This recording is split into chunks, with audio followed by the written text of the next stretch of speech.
ထူးသဖြင့်ညဘက်တွေမှာအတွေးတွေကအဆုံးမရှိဘဲနဲ့ပတ်ချလေးဖြစ်နေတဲ့ဆိုရင်ဒီဗီဒီယိုကိုတေချာလေးနားထောင်တော့ပါ abuse လောက်ခံရပြီးတဲ့နောက်မှာအန်တီရဲ့ဒီထပ်ပြီးတော့မဖြစ်ပေါ်စေဖို့အတွက်ကျမတို့ရဲ့အုံနောက်ကအသိကမှတ်ဉာဏ်တွေကိုပြန်လှည့်ပြီးတော့ replay လုပ်နေတတ်တယ်ဒါက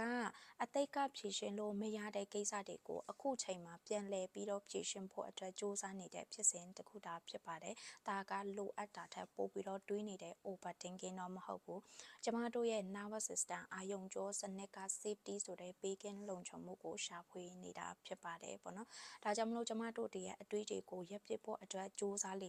ရပ်ပစ်လို့မရဘဲနဲ့ပို့ပြီးတော့ရှုပ်ထွေးလေဖြစ်နေတတ်ပါတယ်ဒါကြောင့်မလို့ကျမတို့တည်းရဲ့ခန္ဓာကိုယ်ဒီအယုံအိုးဆုံးတည်ငြိမ်အောင်လုပ်ပါဒါဆိုရင်အတွေးတွေကသူ့ဟာနဲ့သူအလိုလိုလျှော့ပါလာပါလိမ့်မယ်ခန္ဓာကိုယ်ကိုတည်ငြိမ်အောင်လုပ်တယ်ဆိုတဲ့နေရာမျိုးမှာကျမတို့တည်းဟာငြိမ်နေခိုင်းတာမျိုးမဟုတ်ဘဲနဲ့ကျမတို့တည်းရဲ့ခန္ဓာကိုယ်ကိုလှုပ်ရှာလုပ်ပေးဖို့အတွက်လိုအပ်ပါတယ်ကျမ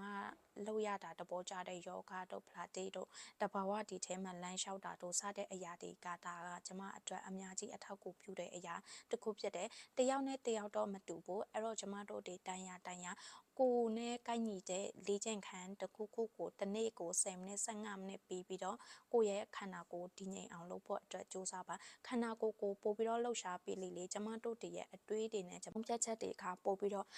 မှန်ကန်လာတယ်ပို့ပြီးတော့ရှင်းလင်းလာပါတယ်ပေါ့ဒါကြောင့်မလို့ကျမတို့တည်းရဲ့ဒီ nervous system ကိုအရင်ဦးဆုံးတည်ငြိမ်အောင်စူးစမ်းပြီးမှဒါကျမတို့တည်းရဲ့စိတ်ကအလိုလိုနောက်ကနေလိုက်လာပါလိမ့်မယ်အဲ့တော့ဒီလိုအတွေးတွေပတ်ချလေးဖြစ်နေတယ်ဆိုရင်တည်ငြိမ်စေဖို့အတွက်အစင်လိုက်လောက်ရမယ့်နည်းလမ်းလေးတွေကိုကျမရဲ့လွတ်လပ်ခွင့်ပေးပါဆိုတဲ့ e-book လေးထဲမှာဝယ်ယူပြီးတော့ဖတ်ရှုနိုင်ပါတယ်